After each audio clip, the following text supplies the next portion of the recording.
Hello students, welcome to today's class. जैसे last time हमने important definitions cover की थी इनकम टैक्स के अंदर, तो वैसे ही आज भी हम और भी इम्पॉर्टेंट डेफिनेशंस कवर करेंगे। दैट इज़ पार्ट 2, जिसमें फर्स्ट डेफिनेशन आती है पर्सन। किसे हम पर्सन कहते हैं इनकम टैक्स के हिसाब से, सेक्शन 2 सबसेक्शन 31 के अंदर डिफाइन है। So person includes, again word includes दिया है। इंक्लूड्स का मतलब होता है कि इसमें इंक्लूसिव हो सकती हैं चीज़, यानी ये एग्जॉस्टिव लिस्ट नहीं है कम्प्लीटली। इसमें और भी चीज़ें इंक्लूड की जा सकती है फ्रॉम टाइम टू टाइम अगर लीगल एंटिटी हो तो। अब जैसे सबसे पहले इंडिविजुअल। सो इंडिविजुअल हम किससे कहेंगे? कोई भी लिविंग पर्सन, ह्यूमन बीइंग हो, इररिस्पेक्टिव जेंडर क्या है, मेजर है, माइनर है, साउंड माइंड का है, अनसाउंड माइंड का है, regardless of the resident, resident of India की एनआरआई है, लिविंग ह्यूमन बीइंग होना चाहिए, तो उसे हम इंडिविजुअल कहते हैं। सो एग्जाम्पल के तौर पे अगर एक माइनर को हम पर्सन कह रहे हैं और उस पर अगर टैक्स आ रहा है, तो माइनर के ऊपर टैक्स लगेगा? ये क्वेश्चन दिमाग में आएगा। तो हाँ, उसके ऊपर लगेगा, लेकिन जो भी वो इनकम अर्न कर रहा है उस पर लगेगा, but it has to be calculated on the behalf of minor by the guardian. ठीक है, वो फाइल गार्डियन करेगा tax on behalf of minor. Second आता है कि हिंदू अनडिवाइडेड फैमिली।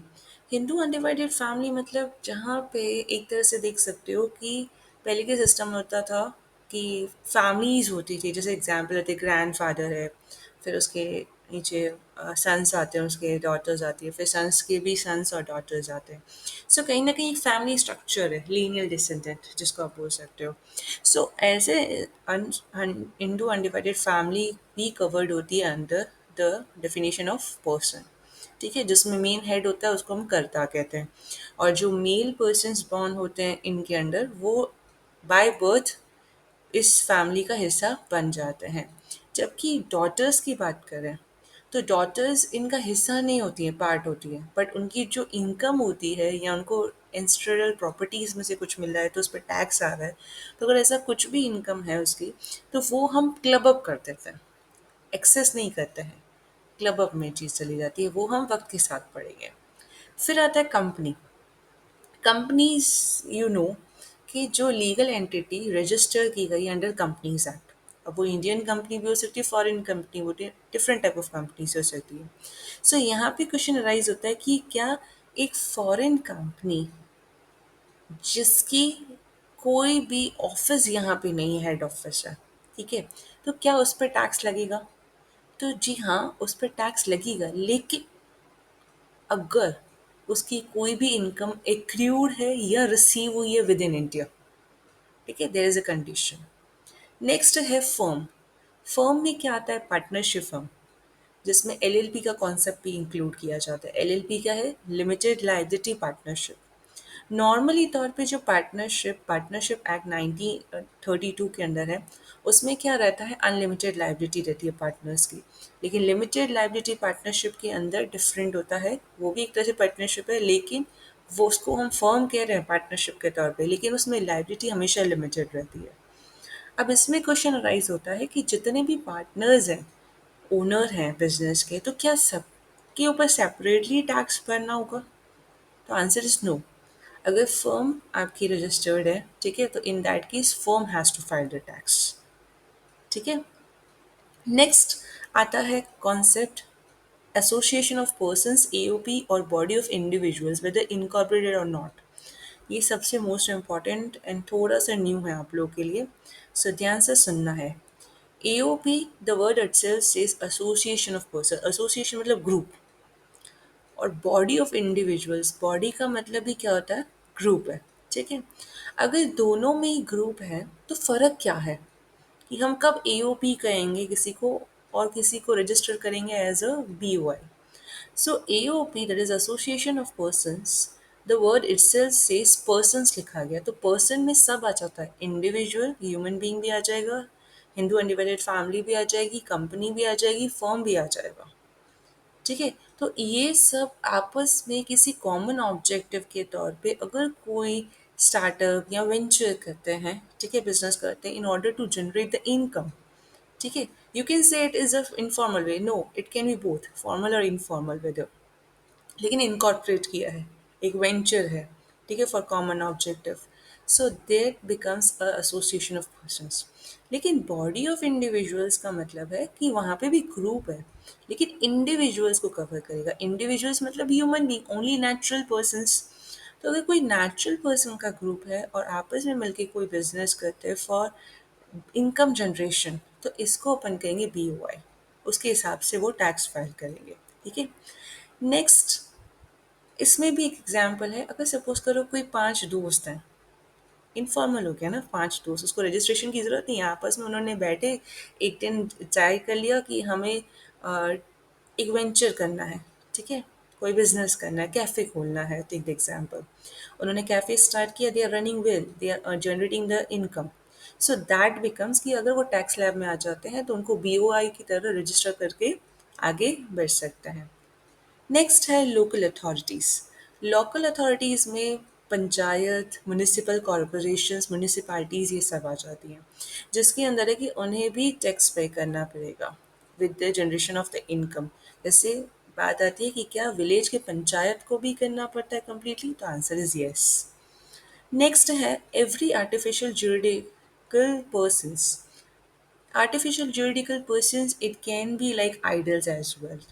जैसे टेम्पल पे लगता है बोर्ड पे, जैसे मैंने लास्ट टाइम कहा था कि सिद्धि विनायक हैं, तिरुपति बालाजी हैं, ठीक है। तो ये सब जो बड़े बड़े मंदिर हैं, they are generating the incomes and all, तो वो आइडल्स के ऊपर भी टैक्स लगता है टेम्पल बोर्ड के ऊपर, ठीक है। और इसके अलावा जो कवर नहीं किया, लेकिन with the passage of time अगर वो लीगल एंटिटी है तो वो इंक्लूड किया जा सकता है। अब जैसे एक सिनेरियो आपको क्लियर करने के लिए एग्जाम्पल्स का किया है।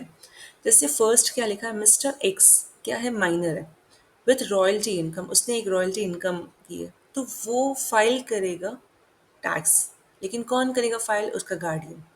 तो यहाँ पे गार्डियन एज अ फाइल करेगा तो किस हेड के अंडर, इंडिविजुअल। सेकेंड, अरोरा एड्यूरा university receiving the government grants. So here university, तब यूनिवर्सिटी ना फॉर्म है, न कंपनी है, न इंडिविजुअल है, न AOI है कि आपस में मिलके आप सोच लिया और यूनिवर्सिटी खड़ी हो गई, नो। एक आर्टिफिशियल जुरिडिकल पर्सन है जो लीगल रजिस्टर्ड है, ठीक है।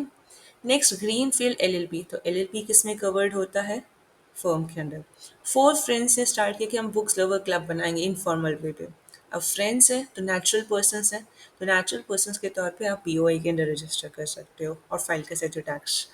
कंजोर्टियम ऑफ 2 इंडियन कंपनीज, अब कंजोर्टियम मतलब आपस में 2 कंपनीज आ रही हैं हाईवे प्रोजेक्ट के लिए, जॉइंट वेंचर है। तो कहीं ना कहीं कॉमन ऑब्जेक्टिव के लिए अगर कोई 2 कंपनीज या एक कंपनी, एक इंडिविजुअल या एक फर्म, किसी भी तरह से ग्रुप आता है, ठीक है, collection of group for the common objective, और जिसको एज अ पर्सन्स कहा जा सकता है, तो हम उसको एसोसिएशन ऑफ पर्सन्स में तौर पे डालेंगे। Allahabad Municipal Corporation charging market fees. So here municipal corporation कहाँ आता है, लोकल अथॉरिटी के अंदर। Temple trust with property and donations, तो वो कहाँ पे आता है, ट्रस्ट के तौर पे आर्टिफिशियल जुरिडिकल पर्सन्स के हो।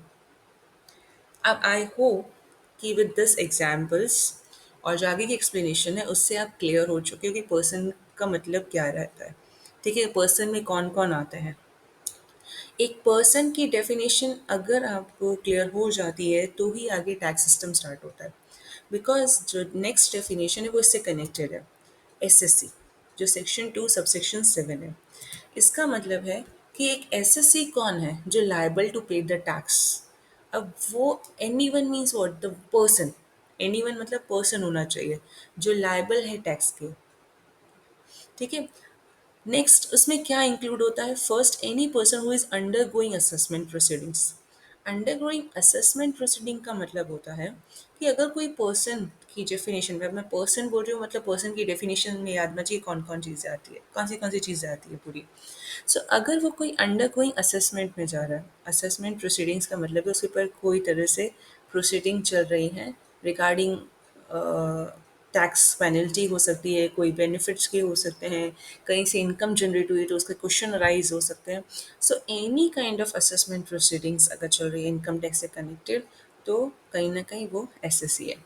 Second, you can see over here, fringe benefits someone else income if taxable to them, loss refunds, everything. Next है any person deemed to be an SSC for the specific reasons. अब deemed to be SSC मतलब वो SSC था नहीं, वो उसको पे नहीं करना था टैक्स, लेकिन डीम्ड टू बी, वो इस तरह से वो पोजीशन पे कि उसको टैक्स पे करना पड़ेगा। जैसे अभी हमने एग्जाम्पल लिया, माइनर इनकम अर्न कर रहा है, but who is liable to file the income tax on the behalf of minor? Guardian. तो जो भी गार्डियन है, एग्जीक्यूटर्स हैं, रिप्रेजेंटेटिव्स हैं, ठीक है, एसएससी, उसको अपन क्या कहेंगे, रिप्रेजेंट एसएससी बोल सकते हैं, जो डीम टू बी एसएससी रहेंगे। नेक्स्ट है any person deem to an assessee in default. Assessee in default का मतलब है कहीं ना कहीं रिफंड के केस में है, लॉसेस के केस में, तो वो कहीं ना कहीं किस में आ गया, by default of loss penalties जो है उसके अंडर वो आ गया, तो कहीं ना कहीं वो एसएससी आ गया। ठीक है, और he has not shown the income but he is liable to pay it, तो कहीं ना कहीं डिफॉल्ट में ही आएगा। ठीक है, सो इन दैट केस वो एसएससी बन जाएगा। सो एसएससी बेसिकली कौन है? Person who is liable to pay tax. So question arises, क्या एक पर्सन हमेशा एक एसएससी होगा? जिसको मैं पर्सन कह रही हूँ, जैसे फर्म है, कंपनी है, जुडिशियल पर्सन है,